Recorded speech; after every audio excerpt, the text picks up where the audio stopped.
शहरामध्ये अतिक्रमणाचा विषय अतिशय मोठ्या प्रमाणामध्ये उपस्थित झाला आहे। नगरपालिका प्रशासनाला आम्ही अनेक वेळा अतिक्रमणासंदर्भात तक्रारी केली आहे। मनमाड शहरातील मध्यवर्ती भागातील साहित्य सम्राट लोकशाहीर अण्णाभाऊ साठे स्मारक परिसरामध्ये अनधिकृतपणे अतिक्रमण करून त्या ठिकाणी अनधिकृत व्यवसायाने दंगानाच केला आहे। या संदर्भामध्ये आम्ही 2 महिन्यापूर्वी नगरपालिका मुख्य अधिकारी असेल, पोलीस प्रशासन असेल यांना तक्रारी निवेदन देऊन सुद्धा त्या अतिक्रमणावर कुठल्याही प्रकारची आजपर्यंत कारवाई झाली नाही।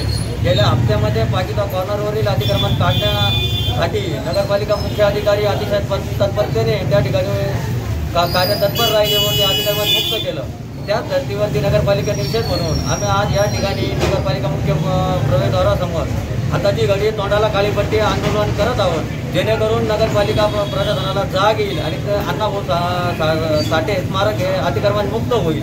अन्यथा न झाल्यास आम्ही यापेक्षाही तीव्र स्वरूपाचे आंदोलन करू।